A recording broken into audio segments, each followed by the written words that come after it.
Praise Lord. परमेश्वर का धन्यवाद करते हैं एक बार फिर, हर संडे की तरह एक बार फिर हम ऑनलाइन अपनी इस आराधना के द्वारा आपके साथ फिर से सम्मिलित हैं और हर बार की तरह फिर आपके साथ हम अपने परमेश्वर का वचन गीत और संगीत के साथ शामिल हो रहे हैं। सो आइए हम दुआ करें, प्रार्थना में चलें। सर्वशक्तिमान जी विद्यालय अनुग्रहकारी प्रभु, हृदय से आपको धन्यवाद देते हैं आपके महान प्यार के लिए, आपके बड़े बहन आशीष बरकतों के लिए। आपने हमें संभाला है, जिंदा रखा है, जिंदों की जमीन पर रखा है, क्योंकि आपने हमसे वायदा किया है कि मैं जगत के अंत तक तुम्हारे साथ रहूंगा, ना छोड़ूंगा ना त्यागूंगा। विशेष रूप से खुदा इन दिनों में जबकि सारी दुनिया एक बड़ी महामारी और कोरोना वायरस से ग्रसित है, लाखों लोग मर रहे हैं, लाखों लोग इस बीमारी से ग्रसित हैं। सो परमेश्वर हम तुझसे ये दुआ करते हैं, अपने लोगों को संभाल और इन तमाम बीमारी और तकलीफों से खुदा उन सबों को बचा जो प्रभु तुझ पर विश्वास करते हैं, तुझसे प्रार्थना करते हैं। हमारे देश को, हमारे खुदा उन स्टेट को और हमारे इस शहर को भी प्रभु अपने अनुग्रह दया के हाथों में और हम सबों को खुदा बचा ताकि हम सब तेरी आराधना करने पाए। प्रभु जी एक बार फिर हम तेरा धन्यवाद करते हैं कि तूने ये मौका दिया कि ऐसे समय में जबकि लॉकडाउन है, हम तेरी आराधना में लोगों के साथ ऑनलाइन जुड़े हैं और तेरे वचन को लोगों में बांट रहे हैं। लोगों को ऐसा मन, हृदय और दिल दे कि वो इस प्रोग्राम की तरह आशीष पाएं और खुदा तेरे वचन में शेयरिंग करें ताकि खुदा तेरे नाम की प्रशंसा और महिमा हो। मुझ नाचीज पर भी फजल करें, मुझे काटे छाटे से दुर्भवित करें। मेरे मुंह की बातें, मेरे दिल का सोच तेरे हुजूर ग्रहणीय होगा। मेरे फिदिया देने वाली चट्टान मुझे संभाल ताकि खुदा मैं अपने शब्दों और अपने विचारों और अपनी बातों को नहीं, तेरी आत्मा की अगुवाई में तेरे विचार, तेरी उस वचन की बातें जो खुदा तू हम सबों को देना चाहता है, तेरे साथ इन लोगों के बीच में बांट सकूं। बड़ी आशीष और बरकत तूने हमें दी है। एक बार फिर इस आराधना को तेरे हाथों में सौंपते हुए सबको तेरे बेटे उद्धार करते यीशु मसीह के नाम से मांगता हूँ, आमीन। एक बार फिर परमेश्वर का धन्यवाद करते हैं आप सबों के लिए और उन तमाम लोगों के लिए जो हमारे साथ लगातार हमारे इस प्रोग्राम में शरीक होते हैं, हमारे साथ जुड़ते हैं और परमेश्वर की आराधना में सम्मिलित होते हैं। आपसे गुजारिश है हमारे इस चैनल को सब्सक्राइब कीजिए और हमारे इस प्रोग्राम को शेयर करिए, लाइक कीजिए ताकि और भी बहुत से लोग इस प्रोग्राम को देख पाए, सुन पाए, परमेश्वर की आशीष पाए। आइए चलते हैं प्रोग्राम में आगे बढ़ते हुए एक बार फिर एक गीत के द्वारा हम प्रभु की आराधना में जाएंगे और वो गीत मैं स्वयं आपके लिए गाने जा रहा हूँ।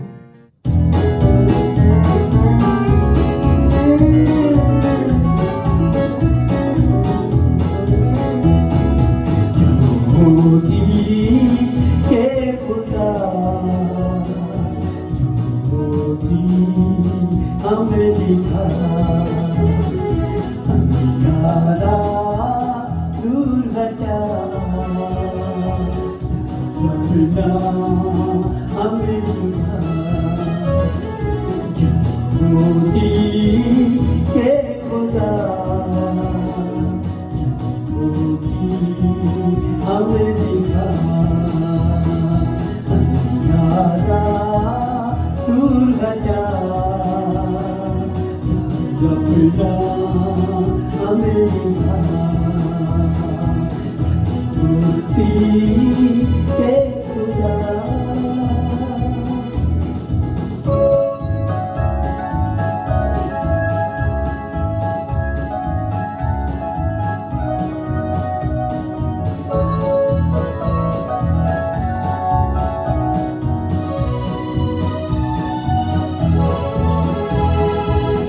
दिल मेरा मैला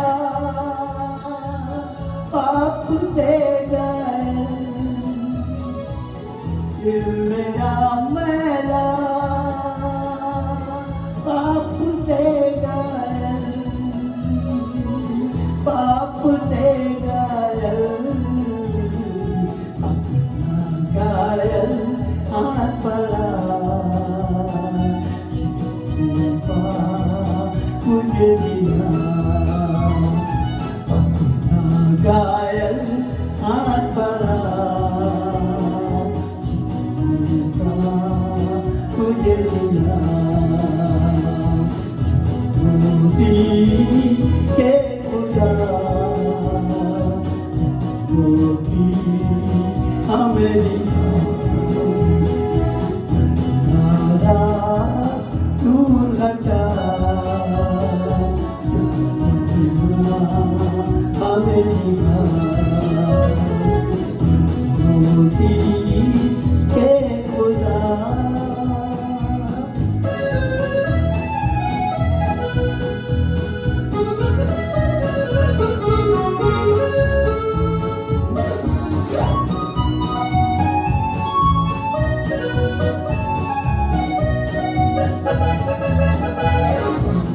मेरे गीतों में स्वर यीशु का जागे,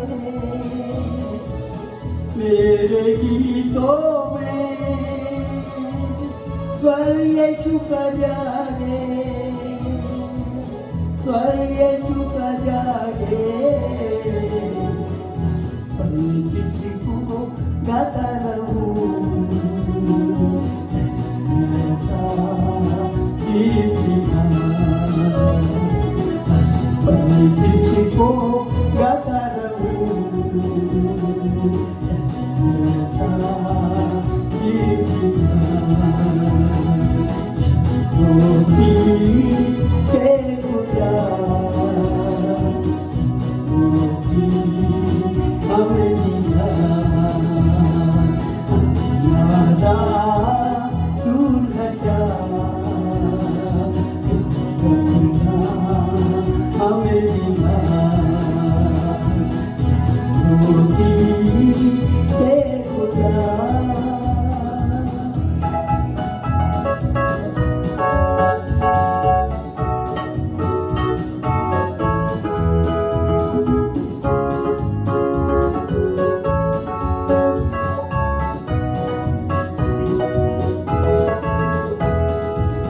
जिंदगी का सफर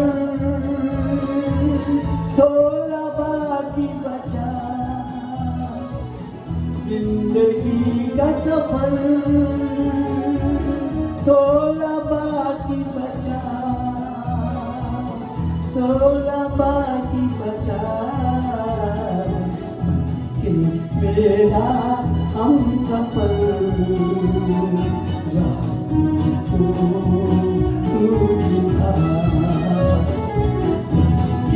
मेरा हम सफर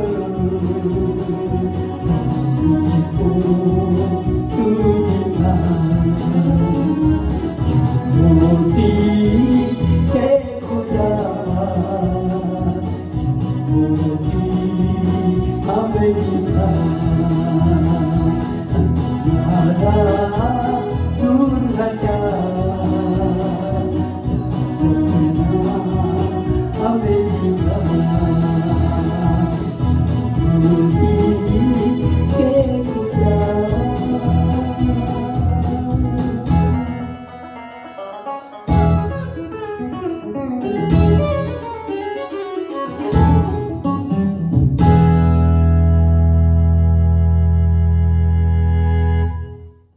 खुदा का मैं धन्यवाद करता हूँ।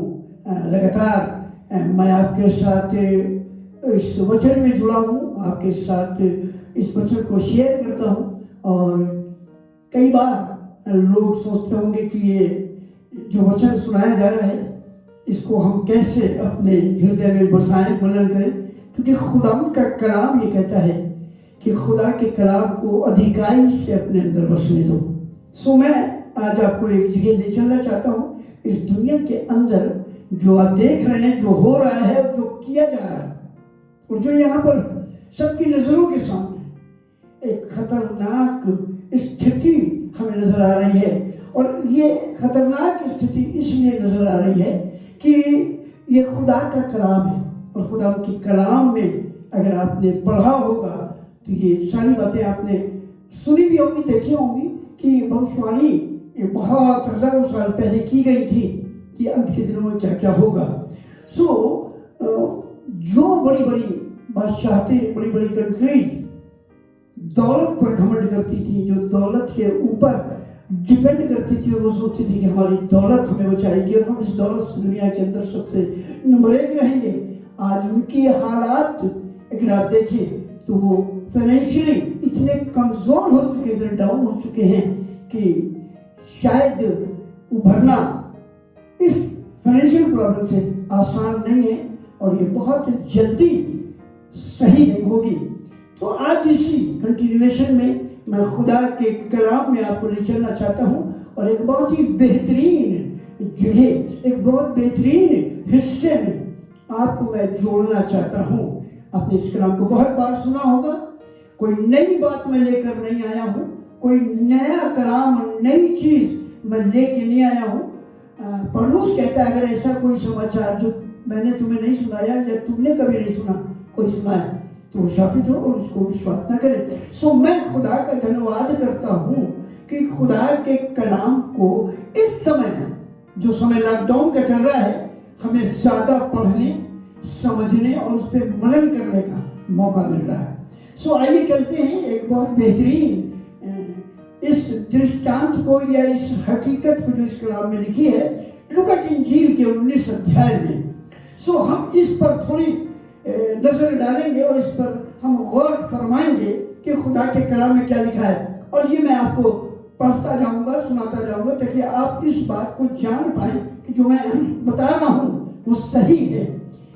लूका की इंजील के 19 अध्याय के पहले पद से अगर हम चलेंगे तो हम आपको एक एक दो पद पढ़ते जाएंगे और उसमें आपको समझाते जाएंगे। यानी क्या है, वो यरीहो में प्रवेश करके जा रहा था और देखो सकई नाम एक मनुष्य था जो चुंगी लेने वालों का सरदार और धनी था। एक विशेष बात जो हम कलाम में देख रहे हैं कि यीशु मसीह जब यरीहो के अंदर प्रवेश करके जा रहा था तो एक मैं अगर आज के हिसाब से कहूँ तो इनकम टैक्स ऑफिसर कहूँ या ऐसा कहूँ कि वो बहुत धनाढ़ पुरुष था जो चुंगी लेने वालों का सरदार हेड था। सो यहाँ पर लिखा है देखो जकई नाम एक मनुष्य था जो चुंगी लेने वालों का सरदार और धनी था। लेकिन एक चीज जो इसमें बहुत ही बेहतरीन मैं आपके सामने आज लाना चाहता हूँ, जो बहुत बेहतरीन चीज आपको बताना चाहता हूँ, वो देखिए। आज अगर आप धनी लोगों के बारे में विचार करें और धनी लोगों के बारे में इस कलाम से स्टडी करें तो आपको लगेगा परमेश्वर के वचन में बड़ा क्लियर लिखा है, धनवान परमेश्वर के राज्य में नहीं जाएंगे। क्यों? क्योंकि जहां तेरा धन है वहां तेरा मन है, और धन से हमारी बचत नहीं होगी, धन हमें परमेश्वर के राज्य में नहीं ले जाएगा। और धनवान के लिए बड़ा कठिन है कि परमेश्वर के राज्य में जाए, क्योंकि धनवान इस फिराक में रहता है कि इसको कलेक्ट करे, जमा करे, ज्यादा जमा करके और अपने आप को बहुत ही रिच व्यक्ति दुनिया के सामने जाहिर करे। लेकिन एक चीज जो मैं खास बात आपको यहाँ पर आकर्षित कर रही है मुझे, मैं आपको बताना चाहता हूँ कि वो चुंगी लेने वालों का सरदार था, धनी था। लेकिन एक बात बहुत प्यारी इसकी जिंदगी में थी जो ज्यादातर धनाढ़ लोगों में, धनी लोगों में नहीं हुआ करती है। वो जिन्हें खुदा ये आशीष देता है और खुदा के तरफ जिनकी निगाह रहती है और जो खुदा से प्यार करती है, उनकी जिंदगी में ये बात पाई जाती है। तीसरे पद में लिखा है वो यीशु को देखना चाहता था कि वो कौन सा है, परंतु भीड़ के कारण देख ना सकता था क्योंकि वो बहुत नट था। मैं खुदा का धन्यवाद करता हूँ इस धनी आदमी में, इस बड़े कलेक्टर में जो पैसे का कलेक्शन करता था, उसके जिंदगी में सब ये दुनिया की चीजें जो धन है वो था, मगर इसके बावजूद भी एक बहुत ही बेहतरीन बात उसकी जिंदगी में थी कि वो यीशु को देखना चाहता था। ये एक बहुत प्यारी बात है। जब आप अपने हृदय में, अपने दिल में इस बात का कयास करिए और अपने बारे में सोचिए, क्या आपकी जिंदगी में सब कुछ होते हुए भी, सारे ऐश और इशरत होते हुए भी, पैसा और धन होते हुए भी, सारी चीजें आपकी जिंदगी में जो आपको चाहिए सब कुछ होते हुए भी, क्या आपकी जिंदगी के अंदर ये बात आपको प्रेरित करती है कि आप यीशु को देखिए? क्या आपकी जिंदगी में ऐसा लगता है कि आप यीशु को देखें, यीशु के वचन को देखें, उससे प्रार्थना में जुड़े और उसकी तरफ नजरें लगे? कलाम में लिखा है तुम्हारी नजरें अजर पानी की ओर लगी रही, तुम्हारी नजरें आकाश की ओर लगी रही। जब 34:5 कहता है जिन्होंने उस पर नजर की उनके चेहरे प्रकाशमान हो गए और उनके चेहरे पे कभी शर्मिंदगी नहीं आई। और ये आज होने जा रहा है जो भले चिंता 34:5 में लिखा है। ये व्यक्ति जो धनी था, जो यहाँ पर कलेक्टर पैसे का था, जो कलेक्शन करता था, सब कुछ होने के बाद भी उसके अंदर एक खुशी और आनंद उसे जो चाहिए तो वो नहीं था। इसलिए उसके दिल में ये बात आई कि मैं यीशु को देखूं। अगर आज आप यीशु को देखना चाहते हैं, अगर आप यीशु से मिलना चाहते हैं, अगर आप कलाम को पढ़ेंगे तो लिखा एक शख्स खुदा के एक चेले के पास आया और कहने लगा फिलिप्पुस से, जनाब हम यीशु को देखना चाहते हैं। Praise God. क्या खुशी और आनंद का विषय है। कोई आए और हमसे कहे, पादरी साहब हम अपने अपराधों गुनाहों को जानते हैं, फिर भी हम यीशु से मिलना चाहते हैं, हम यीशु को देखना चाहते हैं, हमारा स्टेटस है, हमारा बहुत बड़ा पोर्टफोलियो है, फिर भी हम उन बातों को नजरअंदाज करके हम यीशु को देखना चाहते हैं। और यहाँ पर लिखा है कि ये बहुत नाटा था और भीड़ में ज्यादातर लोग उस जमाने में, अगर आप थोड़ा सा ध्यान करें, प्रयास करें, तो 6 फीट से नीचे का कोई भी व्यक्ति उस समय नहीं हुआ करते थे, ज्यादा हुआ करते थे। और ये मेरे ख्याल है 5 फीट का होगा, 5 समथिंग 2-3 इंच और मान के चलिए।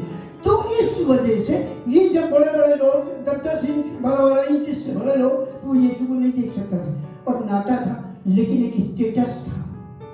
लेकिन क्योंकि इसकी जिंदगी में यीशु को देखने की एक तन्मयता थी, यीशु को देखने की एक जिज्ञासा थी, यीशु को देखने के लिए लड़ाई था, तो इसने अपनी उन तमाम शर्मिंदा करने वाली बातों को नजरअंदाज कर दिया कि कोई देखेगा तो क्या कहेगा, हंसेगा।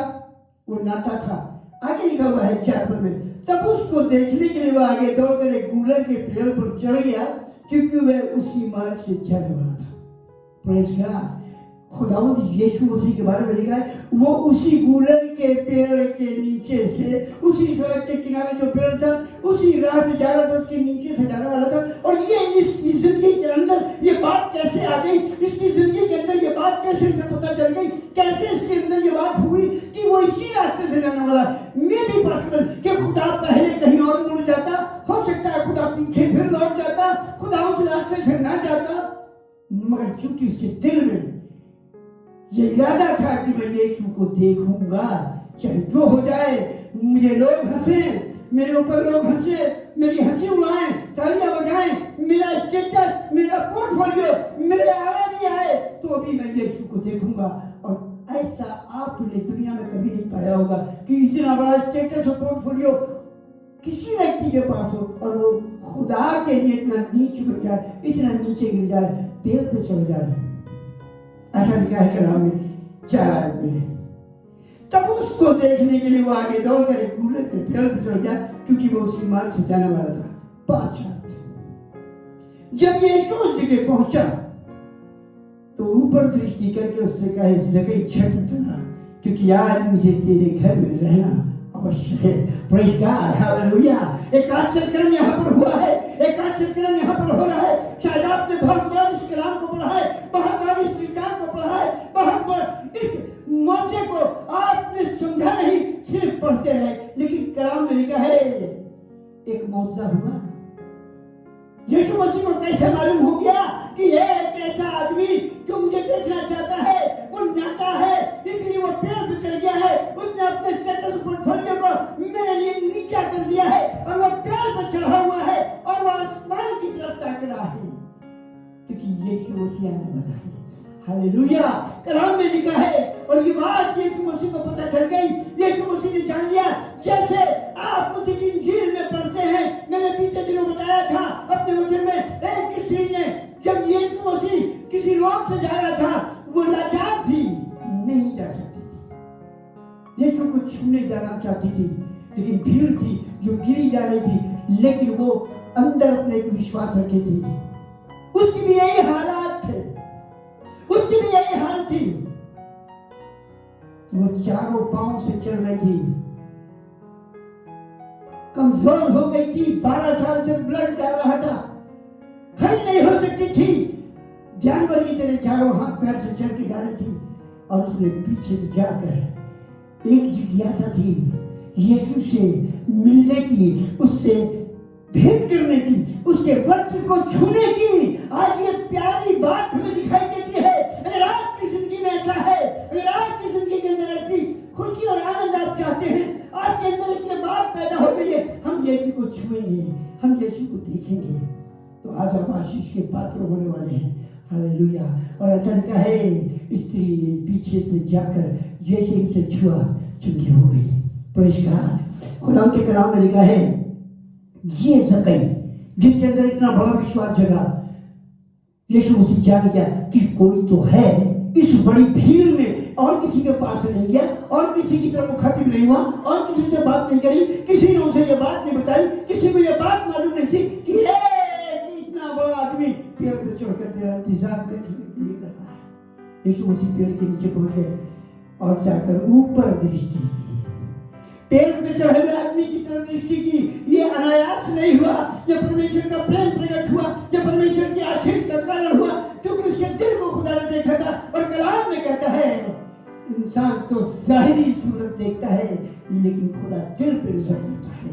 और उसने उसकी तरफ ऊपर देखा और उससे कहा, हे जक्कई झट उतरा, क्योंकि आज मुझे तेरे घर में रहना आवश्यक है। Hallelujah, praise God. किस घर में रहने की बात कर रहे हैं? क्या उसके उस घर में जो हाथ का बनाया हुआ है? क्या उसके घर में दावत खाने की बात कर रहा है? क्या उसके घर में उसके रिश्तेदारों से मिलना चाह रहा है? क्या उसके घर में उठना है कि उसकी धनवान होने की स्थिति को जांचना चाहता है? क्या उस जगह को देखना चाहता है कि उसके घर में क्या क्या है? नो, वो कहता आज मुझे तेरे घर में रहना चाहिए, और हम उसके घर में हैं। हालेलुया। पहला कुरिन्थी 3:16, तुम जिंदा खुदा के मंदिर हो, खुदा उसमें निवास करता है, उसमें रहना चाहता है। अगर हमारे घर के अंदर यीशु मसीह नहीं है तो आज अगर आपने उसकी अनदेखा करी है, आज आपने ये सोचा है कि यीशु मसीह मैं तुझे देखूंगा और यीशु मसीह मुझ पर दया करेगा, तो आज यीशु मसीह कहता है मुझे तेरे घर में रहना है। हालेलुया। कलाम कहता है मुझे तेरे घर में रहना अवश्य है, जरूरी है। आप अपना दिल खोलेंगे। एक गीत हम अक्सर गाते हैं, कई बार आपने सुना होगा, अपना दिल खोलो बंद न करो, आत्मा के रूप में राजा यीशु तेरे पास खड़ा है। और जगह की स्थिति कितनी खुशगवार हो गई, और खुदा ने कहा आज मुझे तेरे घर में रहना अनिवार्य है। और आज कलाम कहता है तुम जिंदा खुदा के मंदिर 6:19 में लिखा, बस अब तुम अपने नहीं बल्कि दाम देकर मुझे लिए हो। ये खुदा का फोन है, खुदा इसमें रहना चाहता है। शायद बहुत दिन तक आप उससे दूर रहे, शायद बहुत दिन तक आप उसके खिलाफ रहे, बहुत दिन तक आपने इधर उधर की बातों में अपने आप को डाले रखा, शायद धनवान बनने में आप प्रयास करते रहे, शायद नौकरी के अलावा टाइम करते रहे, और आप गलत काम भी करते रहे, घूस खाने भी करते रहे, चोरी बेईमानी भी करते रहे, लोगों का हक मारते रहे और धन जमा करते रहे, लेकिन यीशु से नहीं मिल पाए। इसमें भी एक कंडीशन है। कलाम क्या कहता है? इसमें कंडीशन है।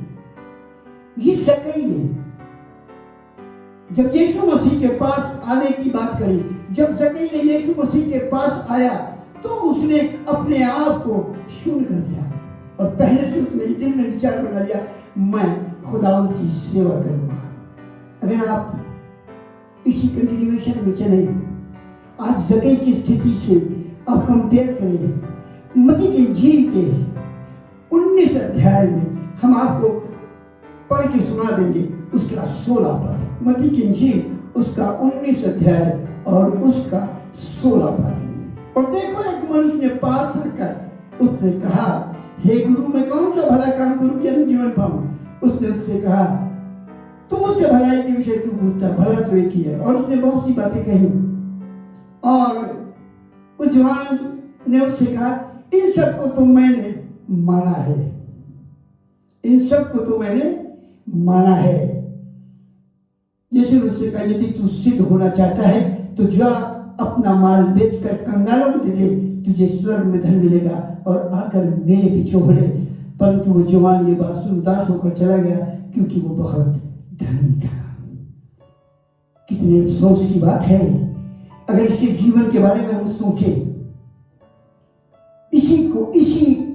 इसी हादसे को अगर हम मरकुस के 10 अध्याय के और 20 से 22 तक देखें, तो खुदा के कलाम में लिखा है, उस शख्स को देखकर कलाम ऐसा बताता है मरकुस में, यीशु मसीह को उस पर तरस आया और उसको बचाना चाहता था यीशु मसीह। और उसकी एक विशेष बात, यहाँ भी एक विशेष बात थी जक्कई में, जो बिल्कुल डिफर थी।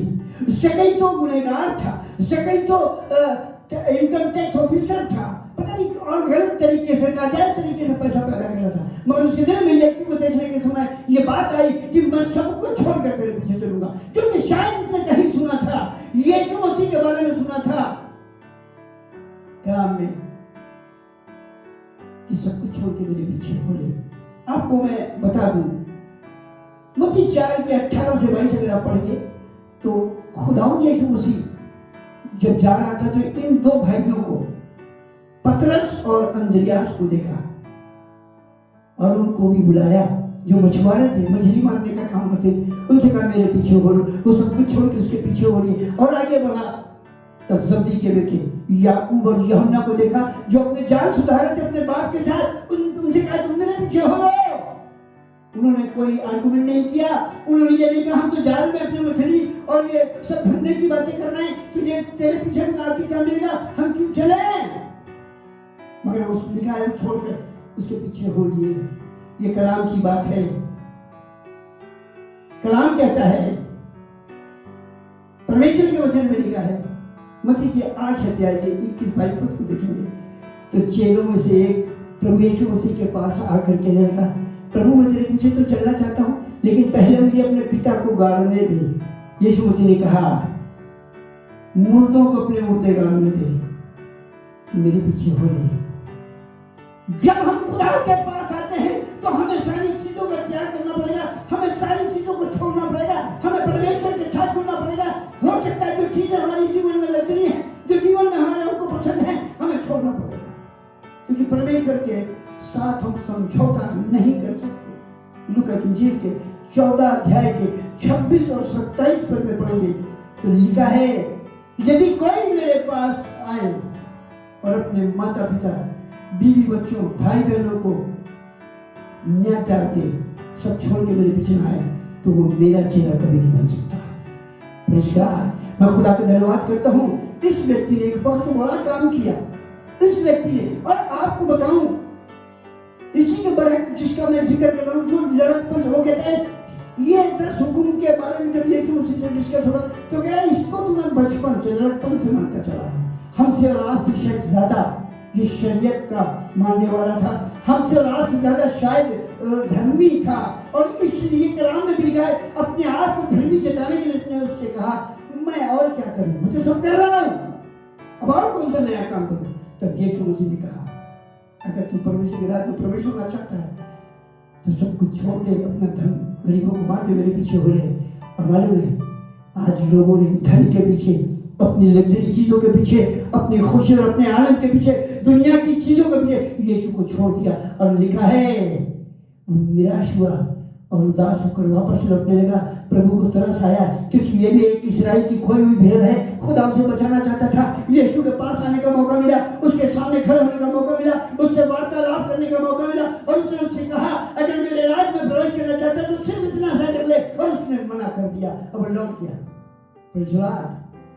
आज आपके पास मौका है, ये समय है अपना सब कुछ छोड़कर इस लॉकडाउन में दुआ करने का, वचन पढ़ने का, उसको देखने का, उसके दर्शन को देखने का, क्योंकि उसने वादा किया है योल 28 में अंत के दिनों में हर फर्द बच्चे को अपना रूम दे दूंगा और तुम्हारे जवान दर्शन देखेंगे।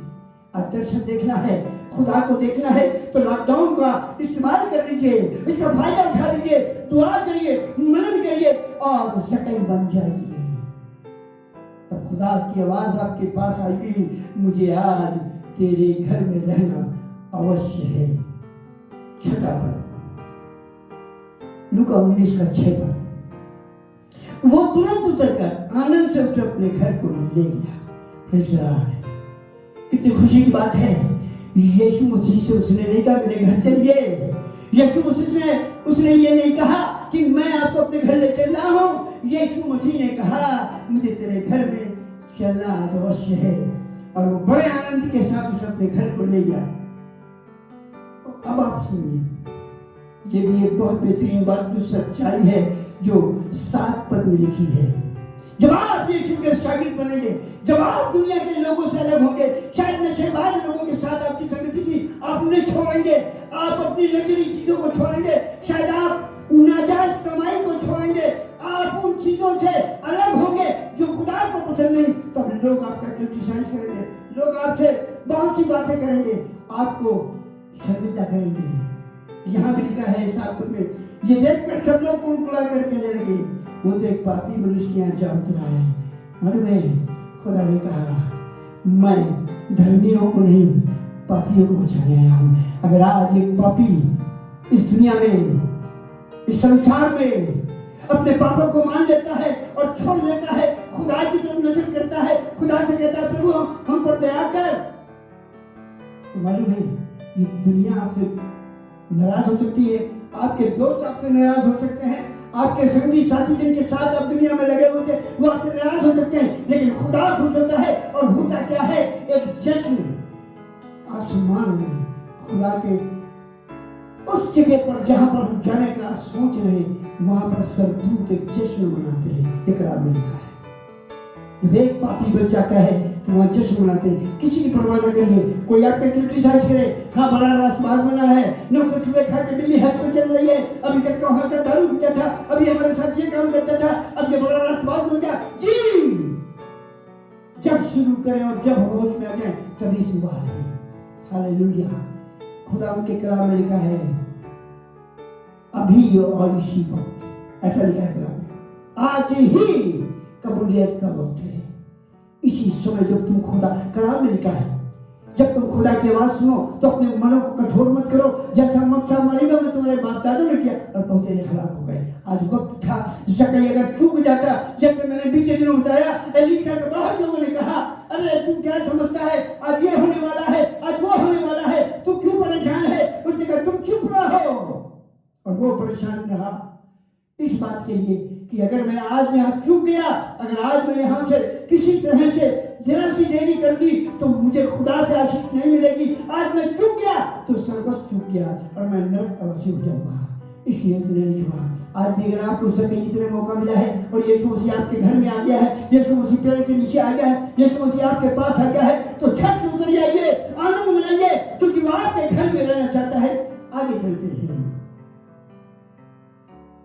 8 पद बहुत खूबसूरत है।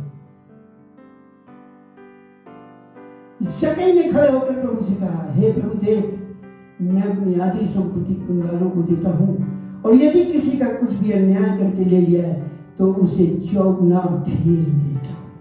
Praise Lord, praise Lord. मैं खुदा का धन्यवाद करता हूँ। मालूम है ये क्या बात थी, ये क्या बात थी? अगर आपको मैं बताऊं तो आपको अच्छा लगेगा। इसने क्यों ऐसा कहा?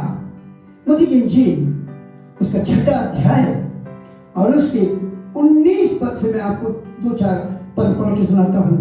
अपने लिए पृथ्वी पर धन इकट्ठा न करो, जहां कीड़ा और काई बिगाड़ते हैं और जहां चोर से लगाते और चुराते हैं, परंतु अपने लिए स्वर्ग में धन इकट्ठा करो, जहां ना तो कीड़ा और ना काई बिगाड़ते हैं और जहां चोर ना सेंध लगाते और ना चुराते हैं, क्योंकि जहां तेरा धन है वहां तेरा मन भी लगा रहेगा।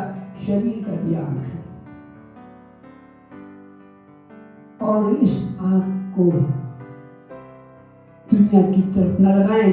अय्यूब अपने वचन में कहता है, मैं अपनी आंखें कुंवारियों की ओर लगाऊं। खुदा का कलाम कहता है, तुम्हारी नजरें ऊपर की ओर लगी है, हमारी कुमक ऊपर से आएगी। आज ये बात इसको मालूम थी शायद, और इसलिए एक आयत और मैं आपको यहाँ पर पढ़ के सुनाना चाहता हूँ। ये इसके जहन में था। याकूब की पत्री, याकूब की पत्री उसके 5 अध्याय के 1 से 3 तक मैं आपके साथ जरूर पढ़ूंगा। इसे आप बहुत ध्यान से सुनिएगा। कलाम की ये बेहतरीन बातें हैं, तभी आपको पूरी बात समझ में आएगी। याकूब 5 1 से 3 सुनिए। हे धनवानों, सुन तो लो, तुम अपने आने वाले दुखों पर चिल्ला चिल्ला करो।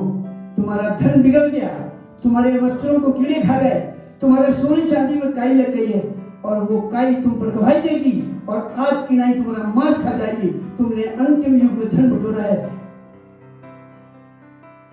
कलाम है, तुमने अंतिम दिन में धन बटोरा है। क्या आपने स्वर्ग के राज को बटोर लिया? क्या आपने अपने आप को स्वर्ग के राज का वारिस होने के लिए तैयार कर लिया? ये बात जकई ने कही, आए खुदावंद आज बन गया।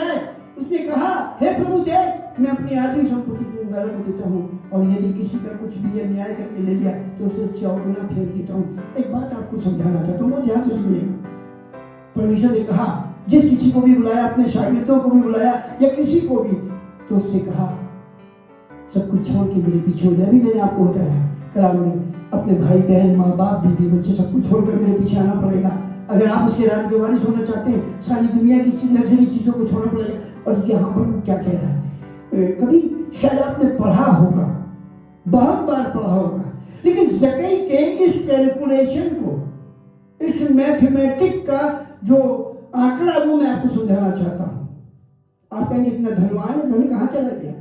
उसने धन को बांटा नहीं, किया क्या? और यीशु कह रहा है सब कुछ छोड़ के मेरे पीछे हो रहे थे, तो ये तो धन कितना बांटेगा, इसके बाद तो बहुत है।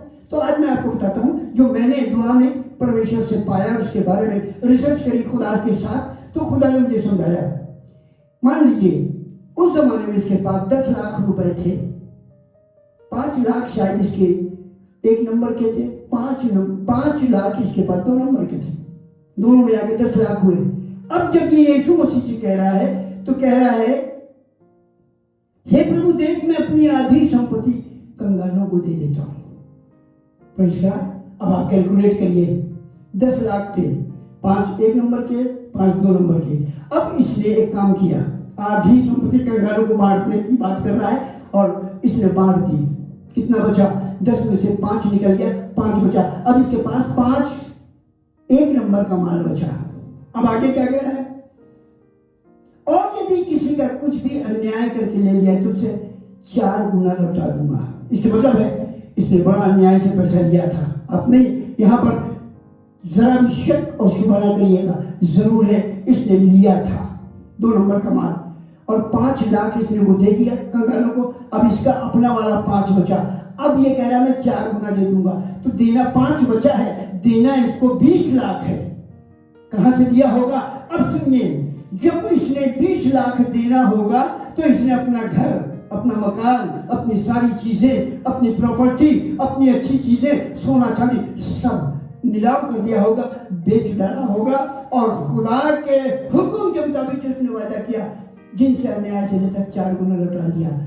अब आप सोचिए, ये खुदा का सच्चा दास बन गया, इसने जिंदगी को घर कर लिया, इसने यीशु को घर कर लिया, इसने अपने अंदर यीशु को बसा लिया। उस धन दौलत पर जिसका इसका भरोसा था उसे छोड़ दिया। और आप अगर यकीन करेंगे इस बात पर कि 5 के बदले 20 दिया, तो इसके पास कुछ नहीं बचा होगा, हैंड टू माउथ हो गया होगा। और तब लिखा है, बहुत ही प्यारी बात लिखी है 9 पद में, तब यीशु ने उससे कहा आज इस घर में उद्धार आया है, इसलिए कि ये भी इब्राहिम का पुत्र है। प्रेज़ लॉर्ड, इब्राहिम का पुत्र है। क्यों ये बात खुदा ने कही? आपको मालूम है, लोग ज्यादातर खुदा के खालिक इब्राहिम के घराने और रईस होने की बात बताते हैं, और कहते हैं वो रईस था, हमें भी रईस होना चाहिए। लेकिन वो रईस होने के बाद भी गरीब था, रईस होने के बाद भी, धनी होने के बावजूद भी निर्धन बन गया। क्योंकि कलाम में लिखा है, खुदा ने उससे कहा, उत्पत्ति की पुस्तक को अगर आप पढ़ेंगे तो वहां लिखा है, खुदा ने इब्राहिम से कहा जो खुदा को नहीं जानता था, बुत परस्ती में था, उसने कहा इब्राहिम सुन। उसने सुना, उसने कहा जो जगह मैं तुझे बताऊं, तुझे वहां जाना है, और तुझे अपना देश, अपना कुटुंब, अपना परिवार, अपना धन दौलत, अपना सब कुछ छोड़कर जो जगह मैं बताऊंगा जाना है।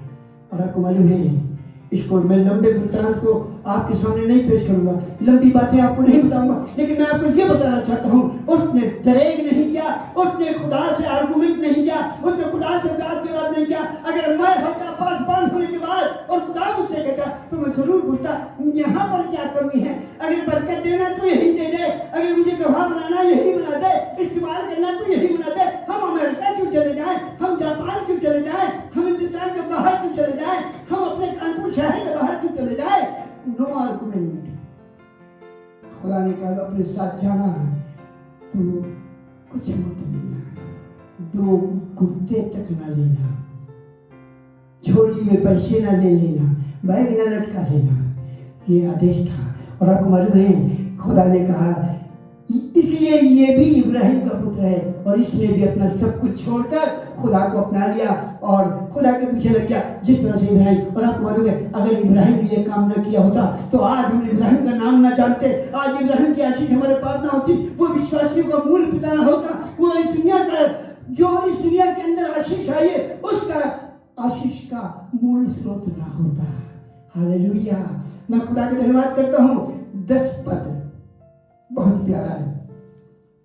9 पद में लिखा है, ये भी इब्राहिम का पुत्र है, क्योंकि मनुष्य का पुत्र खोए हुओं को ढूंढे और उनका उद्धार करने आया है। अगर आज आप अपनी जिंदगी को खुदा की ओर लगाएं, उसकी ओर अपनी नजरों को लगाएं, उसकी ओर ताकें, अपना सब कुछ छोड़ दें और खुदा से प्यार करें, तो कलाम में लिखा है मत्ती की इंजील 6:33 पर, पहले उसके धर्म और राज्य की खोज करो तो सब वस्तुएं मिल जाएंगी। आप पूछेंगे कौन सी वस्तुएं, तो उसके ऊपर नीचे पढ़ लीजिएगा, लिखा है ये मत सोचो क्या खाएंगे, क्या पिएंगे, क्या पहनेंगे, क्या ओढ़ेंगे। घास को देखो, पक्षियों को देखो, न बोते हैं न काटते हैं, उनको भी मैं खिलाता हूँ। एक भी गौरैया भूखी नहीं मरती, जमीन पे नहीं गिरती। घास का फूल सुलेमान से बेहतर खूबसूरत वस्त्रों के साथ हमें दिखता है, जो पैर के नीचे रोन दी जाती है। अगर आप खुदा पे विश्वास करेंगे, अगर आप खुदा के साथ चलेंगे, खुदा की आशीष बेपनाह आपके पास आएगी। कलाम कहता है पृथ्वी पर धन जमा ना करो, नहीं तो अपने स्वर्गीय पिता से कुछ भी नहीं पाओगे। हमारा धन बिगड़ गया। आज आप देख रहे हैं, अगर आप इस बात को समझने पाए तो समझिए, अमेरिका ऐसा देश जो सारी दुनिया में सबसे धनाढ्य और सारी दुनिया को कंट्रोल करना चाहता था और सबकी मदद करता था, कंट्रोल करता था, आज वो भी, उसका भी धन बिगड़ गया। सोने चांदी को काई लग गई, प्रॉब्लम आ गई। ये सब खुदा का वचन है जो साबित कदम है और आपके सामने आ रहा है, इसलिए सब कुछ छोड़कर इसके पीछे होना है। Praise God. खुदा कहता है जो मेरे पास आएगा मैं उसको हरगिज़ नहीं करूंगा। क्यों ऐसा उसने कहा? इसलिए कहा कि वो जानता है कि धन बड़ी बुरी चीज है, लालच बड़ी बुरी चीज है।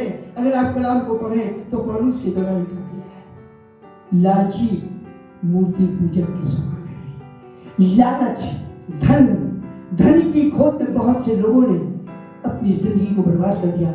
एक बहुत खूबसूरत आयत कलाम में लिखी है, नापायदार, तीमुथियुस के खत में लिखा, नापायदार दौलत से अपने लिए दोस्त पैदा करो, ताकि जब वो जाती रहे तो वो तुम्हें अपने सिवानों में ले। नापायदार दौलत का मतलब है जिस दौलत के पैर नहीं होते, और कलाम में लिखा है दौलत के पर होती है और वो आसमान की तरफ उड़ जाती है।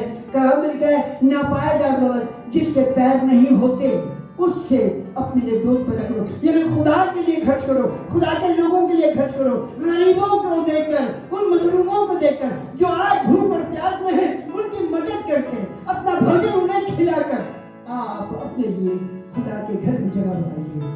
आपको मालूम है, बताना तो बहुत चाहता हूँ, लेकिन बंदिश टाइम की है, लॉकडाउन का मामला है और ऑनलाइन हम आपके साथ हैं, लेकिन फिर भी आपको बताता हूँ। प्रेरितों के काम 10 अध्याय को पहले पद से अगर आप पढ़ेंगे तो लिखा है कर्नेलियस के पास ये मैसेज आया खुदा का। कर्नेलियस क्योंकि वो बड़ा धर्मी था और खुदा के लोगों का बड़ा मान सम्मान करता था और बहुत दानी प्रवृत्ति का था, लोगों को दान खुदा के लोगों को करता था, तब खुदा के हुजूर वो उसके दान इस्तेमाल आए और तब खुदा ने कहा, उसका मैसेज उसके पास आया, कर्नेलियस तेरे लिए मैसेज है कि तेरे दान खुदा की हुजूरी में याद किए गए हैं, इसलिए अब तेरे घर में आशीष होने वाली है। अब आज तेरे घर में इन तमाम किए हुए कार्यों का, जो धर्म के काम करता था, जो तू दूसरों के लिए दान करता था, जो दूसरों के लिए तू कर रहा था, उसका आशीष पाने और फल पाने का समय आ गया। और जा पतरस नाम के एक व्यक्ति को मैंने तैयार किया है, शमाउन चमड़ा का धंधा करने वाले के घर में है, पाहुन है, वहां किसी को भेज के बुलवा ले। और कलम में लिखा है, और उधर पतरस को खुदा ने दर्शन दिया, क्योंकि वो यहूदियों के अलावा जातियों में नहीं जाता था, लेकिन एक चादर दिखी और उस चादर के बारे में आप पढ़ लीजिएगा। तब कलाम में लिखा है, उसने बहुत खुदा से कहा, ये सब क्या है खुदा? उसने कहा, जो लोग नीचे आए उनके साथ इकट्ठे हो ले। और वो उनके घर गया और कर्नेलियस के घर में बहुत से अन्य जाति लोग जमा थे। कर्नेलियस के घर में बहुत से लोग जमा थे और कर्नेलियस को शायद ये खुशी और आनंद मिलने वाला था। और जब खुदा का कलाम पत्र सुना रहा था तो ऐसा लिखा है 44 पद में 10 बात के हमारी की किताब में, और तब कलाम के सुनते सुनते खुदा का आत्मा सब पर उतर आया। हालेलुया। अगर आज आप सब कुछ छोड़कर खुदा की तरफ नजर करेंगे, धन को तिलांजलि दे देंगे, उस धन से गरीबों की इमदाद करेंगे, खुदा के काम के लिए खर्च करेंगे, अपनी जिंदगी खुदा के लिए लगा देंगे, तो आज आपके घर में उद्धार आएगा। ये कलाम में लिखा है। ज़कै के इतना करने के बाद वो मर नहीं गया, हमेशा की जिंदगी का वारिस हो गया। और एक जिसने जिंदगी भर प्रताड़ना सही, जिंदगी भर 10 हुक्मों को माना, लड़कपन से बड़ी कोशिश करता रहा, सब कुछ करता रहा, लेकिन सिर्फ धन के पीछे खुदा के राज से मुंह फेर के चला गया। कलाम कहता है, धनवानों अपने आने वाले दुखों पर रो। क्या हम रोना चाहते हैं या हम खुशी मनाना चाहते हैं? परमेश्वर का राज हमारे निकट है, परमेश्वर का आगमन हमारे निकट है। हमें ज़कै बनने की जरूरत है, हमें धर्मी बनने की जरूरत नहीं है, क्योंकि धर्मी कोई भी नहीं, एक भी नहीं, सिवाय मसीह के कोई पाक नहीं। और वो कहता है, खुदा का कलाम ये बताता है, ये बोलता है कि धर्मी वो है जिसे खुदा धर्मी ठहराता है। आज आपको धर्मी बनाना चाहता है, आज आपको खुदा धर्मी ठहराना चाहता है। कलाम में लिखा है, जब यीशु मसीह जा रहा था, जब यीशु मसीह अपने प्रचार कार्य में जा रहा था, उसके चेले उसके साथ साथ जा रहे थे। तो मालूम है, चेलों में ये आपस में बातचीत होने लगी, तब उनमें से शायद किसी ने हिया बांधा जो उनका सरगना बन गया हो। उन सब की बात यीशु से करने के लिए उसने कहा, ऐ खुदाओ हमें एक बात बता दी। उसने कहा बोल। उसने कहा, हमने तो तेरे लिए सब कुछ छोड़ दिया है, हमने तो सब कुछ त्याग दिया है, अपना घर बार त्याग दिया है, अपनी जिंदगी का जो भी था सब छोड़ दिया, तेरे पीछे चल रहे हैं। अब ये बता कि हमें क्या मिलेगा? अब बहुत से लोग इसलिए सवाल करते हैं, आज सब बहुत ये सवाल इसलिए करते हैं कि हमें क्या मिलेगा? हमें घर मिलेगा, हमें 4 व्हीलर मिलेगा, हमें डॉलर मिलेगा, हमारे घर में बच्चों को क्या मिलेगा, हमारी पत्नी को क्या मिलेगा, हमें क्या मिलेगा? लो, कभी मत सोचिए। खुदा का कलाम कहता है, कर्म करो, फल की कामना करो, फल तो खुदा देगा। और ये भी लिखा है सुबोधेश्वर में, कई बार मैं बता चुका हूँ, फिर रिपीट करना चाहता हूँ, जो काम तुझे सौंपा जाए उसे अपनी शक्ति पर पूरा कर, क्योंकि वो रात आने वाली है, वो समय आने वाला है जब हम काम नहीं कर पाएंगे और हम करना चाहें तो नहीं कर पाएंगे। इसलिए कलाम में लिखा है, सुबोधेश्वर 11 और 12 में पढ़ेंगे, तो लिखा है, जवान अपनी जवानी में अपने सत्यनारायण को याद कर, इससे पहले कि तो ये कहे मेरा मन इन बातों को नहीं लगता। वो समय आने वाला है तब लोग, कलाम में लिखा है, छाती पीट कर कहेंगे, छाती पीट कर कहेंगे, प्रभु हमें बचा ले। हम तवा करते हैं, लेकिन समय जा चुका होगा। दरवाजा जब बंद हो जाएगा फिर मौका नहीं पाओगे। आज मौका है, आज लॉकडाउन है, कल खुलेगा। अच्छा नहीं है हमेशा बंद रहेगा, कल खुलेगा और आप फिर बिजी हो जाएंगे। फिर ये मौका जो आपके पास गोल्डन अपॉर्चुनिटी है नहीं मिलेगी। आज आप दुआ करिए, आज आप प्रार्थना करिए, आज यीशु के साथ जुड़ जाइए। मत पूछिए हमें क्या मिलेगा, खुदा का मालूम है उत्तर क्या मिला है। इस जहान में 100 गुना और ऊपर हमेशा की जिंदगी। हालेलुया। खुदा अपने शागिर्दों को भूखा नहीं मारता। कलाम के द्वारा उसने बताया, पुराने नियम में भी लिखा है और पौलुस में भी लिखा है, दाएं में चलते बैल को उसके मुंह को ना बांधना। मजदूर अपनी मजदूरी का हकदार है। खुदा आपको खिलाएगा जब वो घास को खिला सकता है, पिला सकता है और खूबसूरत बना सकता है। चिड़ियों को जो कमाते हैं उनको खिला सकता है, पिला सकता है, जानवरों को। एक बात मेरी समझ में नहीं आती, आज इस जमाने में मटन 800 रुपए किलो है। हम बड़े खुश होते हैं, बड़ी मुश्किल से 400 रुपए खर्च करके आधा किलो लाते हैं, उसमें सब्जी डाल के पानी डाल के बढ़ा लेते हैं, सब लोग थोड़ा थोड़ा खा लेते हैं। लेकिन आप जंगल में जाइए, शेर की नौकरी पीछे क्या करते हो, कितना रुपए रोज लाते हो और घास खाते हो। भूखे होते हो तो क्या खाते हो, लकड़ी खाते हो। जब भूखे होते हो तो क्या जाके खेतों में चलते हो? कभी नहीं। शेर होता है और आप तो जाकर कसाई के यहाँ से लाते हैं, पता नहीं वो मरा हुआ दे रहा है, पता वो सड़ा हुआ दे रहा है, पता वो कहीं से उठा के ला के दे रहा है, पता नहीं वो बकरा है कि कुत्ता है, पता नहीं वो कौन सी गंदी बला खिला रहा है, आप विश्वास करके खा लेते हो। शेर कभी नहीं खाता मरा हुआ, वो खुद शिकार करता है और खाता है। आज हम 800 रुपये किलो का खाते और वो हिरण खाता है जो शायद 1200 रुपये में सीख रहे हैं, और 8 किलो 10 किलो से कम एक शेर नहीं खाता और रोज खाता है। हालेलुया। तो खुदा हमारा खुदा हमारी जरूरतों को क्यों नहीं पूरा करेगा? ज़कै बनने की जरूरत है, अपने आप को दीन करने की जरूरत है। खुदा के कलाम में लिखा है, दीन बनो तो तुम्हें शिरोमणि करेगा। और आज आज ऐसा कई दिन बन गया और आपको मालूम है आज वो खुदा के साथ उसके राज्य का वारिस है। हालेलुया। मैं खुदा का जितना भी धन्यवाद करूं, मैं खुदा का एक आयत में आपके सामने बहुत जल्दी से पढ़ देना चाहता हूं और अय्यूब की पुस्तक और उसका 20 बल्कि अय्यूब की पुस्तक 22 अध्याय और 24 पद से मैं आपके सामने इसको पढ़ देता हूं। बहुत प्यारी बात लिखी है, सुनिएगा।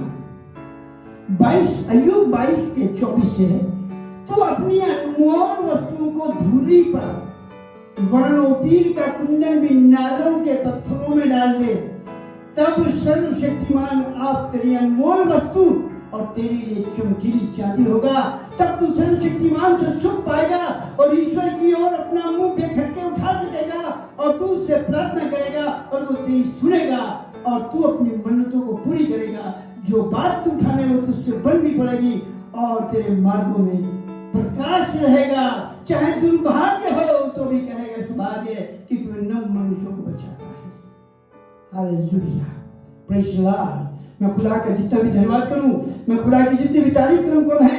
आज आपको धर्मी बनने की जरूरत नहीं है, आपको उस व्यक्ति जवान की तरह बनने की जरूरत नहीं है जो अपनी धार्मिकता के बड़े कष्ट उठा के उस बात को 10 हुक्म को पूरा करके प्रभु के पास आया और उसके राज के द्वार पर खड़े होकर उसके द्वार पर खड़े होकर खाली इस बात से कि धन को छोड़ के मेरे पिछोड़े वो लौट गया और नरक में चला गया। लेकिन आज ये ज़कई जो पापी था, जो नाजायज काम कर रहा था, आज उसने अपना सब कुछ उड़ेल दिया, छोड़ दिया और आज वो दीन बन गया और खुदा ने उसे शिरोमणि बनाया। आज आपको दीन बनने, आज आपको ज़कई बनने की जरूरत है और अपना सब कुछ छोड़कर प्रभु के पीछे चलेंगे, आपको आशीष मिलेगी। Hallelujah, praise God. खुदा आपको आशीष दे। आज का वचन आपके हृदय में अधिकारी से बचने पाए और आपकी महिमा होने पाए। Praise God. God bless you. आइए इससे पहले के बीमारों के लिए दुआ करें। एक गीत में चलेंगे जो मिसेस संरक्षक के द्वारा गाया जाएगा।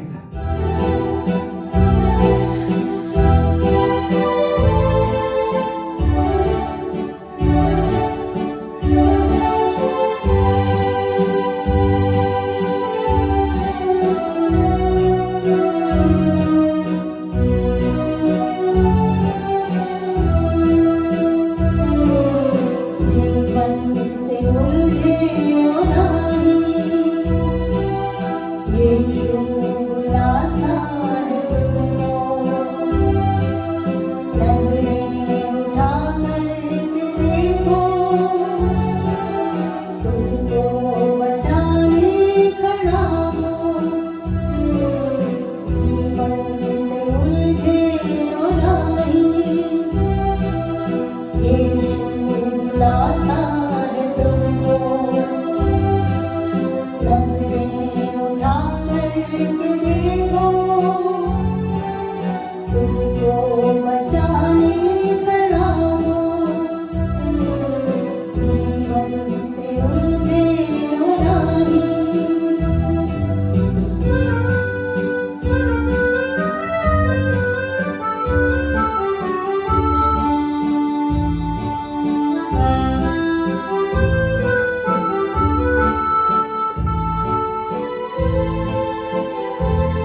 दुआ में चले। और इससे पहले कि मैं, जैसा मैंने पिछली बार भी कहा था, अगर आपके पास तेल है, हर बार आप तेल और पानी को हाथ में ले लिया करिए, और तेल पानी को जब मैं यहाँ से दुआ करता हूँ ब्लेस हो जाएगा, और आप उसे अपने यहाँ पर इस्तेमाल करेंगे, पिएंगे, छिड़केंगे घरों में, तो खुदा आपको आशीष देगा, आपकी बीमारियाँ चंगी हो जाएंगी और आप खुदा से आशीष पाएंगे। अपने तेल और पानी को अपने हाथ में ले लीजिए, कोई प्रकार का भी तेल हो, पानी साफ हो, और उसे ब्लेस करता हूँ मैं। सर्वशक्तिमान जीवित दयालु प्रभु, जितने लोग हमारे साथ बड़े विश्वास के साथ जुड़े हैं और अपने हाथों में तेल और पानी लिए, प्रभु जी उस तेल और पानी को आप अपने लहू में बदल दीजिए, उसे अपना लहू बना दीजिए। Holi spirit touch oil and water and bless oil and water and use for your glory।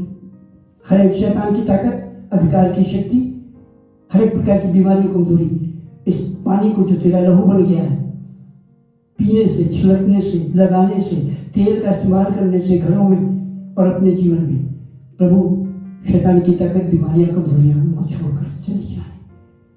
Bless this oil and water in Jesus name, आमीन।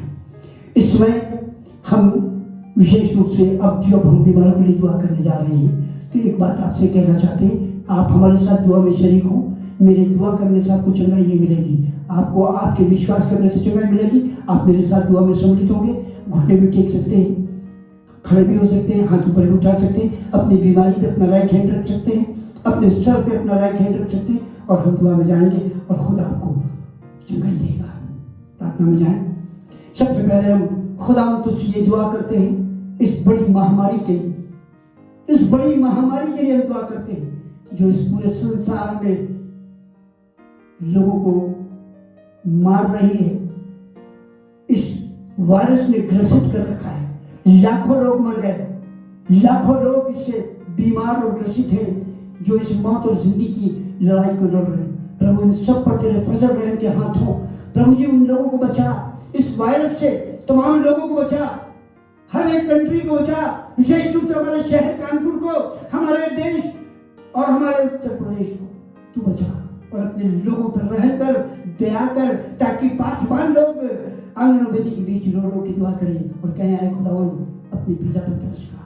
प्रभु बचा सबको इस वायरस से, इस वायरस को हमेशा के लिए खत्म कर दे, और प्रभु जी होने दे कि ये वायरस लोगों की जान का खतरा न बने, लोगों की जान लेवा न बने। प्रभु जी ऐसी मैं तुझसे दुआ करता हूँ, ऐसी मैं तुझसे प्रार्थना करता हूँ, इस वायरस को हमेशा के लिए खत्म कर दे। और विशेष रूप से खुदा उन तमाम डॉक्टर्स के लिए, उन तमाम नर्सेस के लिए, उन तमाम खुदावंद चतुर्थ श्रेणी कर्मचारी, सफाई कर्मचारियों के लिए मैं दुआ करता हूँ, जो खुदावंद इस काम में हमारे मददगार हैं। हम तमाम वायरस से सताए हुए लोगों के लिए वो अपनी जान जोखिम में डाल के काम करें। विशेष रूप से वो बधाई के पात्र है। प्रभु तेरा अनुग्रह का हाथ उन पर बना रहे, तेरा प्यार का हाथ उन पर बना रहे, तेरी आशीष उनके ऊपर बनी रहे, तेरी आत्मा उन्हें घेरे रहे, तेरा हाथ चल रहे, ताकि जब वो इन लोगों की सेवा करते हैं, हम लोगों की सेवा करते हैं, प्रभु जी उनको ये वायरस सताने न पाए, बचे रहे। तेरी आत्मा के हवाले में सबको करता हूँ, उन्हें बड़ी आशीष बरकत दे जो खुदा उनकी बड़ी सेवा कर रहे हैं। साथ ही खुदा इस समय हम उन तमाम बीमारों के लिए दुआ कर रहे हैं जो किसी भी बड़ी से बड़ी बीमारी से, छोटी सी बीमारी से, किसी दर्द से, किसी तकलीफ से, किसी और तरह के इन्फेक्शन से बीमार हैं। Holi spirit touch every illness and sickness, far of demon, far of illness, sickness, go right now and release everybody now। यीशु के नाम में हर एक बीमारी उन देहों को जिनमें अभी तक उन्होंने निवास किया है उसे खाली करते हुए चले जाएं, और वो लोग चंगाई को हासिल करें। शैतान की ताकत ने जिन लोगों को ग्रसित कर दिया है, तमाम जादू गंडे, जिन भूत प्रेत पिशाच की शक्ति से, विचित्र पावर से लोग ग्रसित हैं, और शैतान ने उनकी जिंदगी को बर्बाद करने की ठानी है। उनके जीवन में भारीपन है, उनके जीवन में शैतान का हमला है। यीशु के नाम में उन तमाम शैतानी ताकतों को मैं कर्स करता हूँ, शापित करता हूँ और क्लेम करता हूँ यीशु मसीह, क्योंकि तूने हमें यह अधिकार दिया है। उन तमाम शैतानी ताकतों को उन देहों से, उन घरों से, उन जगहों से अभी और से निकाल रहा है। ऐसे मैं दुआ करता हूँ, सारा आदर महिमा तेरा है, तुझे देता हूँ, और तेरे बेटे अपने उद्धार करता यीशु के नाम से मांगता हूँ, सुनकर ग्रहण कर ले, आमीन। हम सब मिलकर प्रभु की प्रार्थना करेंगे और उसके बाद कल में से रुखसत होंगे। आए हमारे बाप, तू जो स्वर्ग में है, तेरा नाम पवित्र माना जाए, तेरी बादशाहत आए, तेरी मर्जी जैसे स्वर्ग में पूरी होती है पृथ्वी में पूरी हो।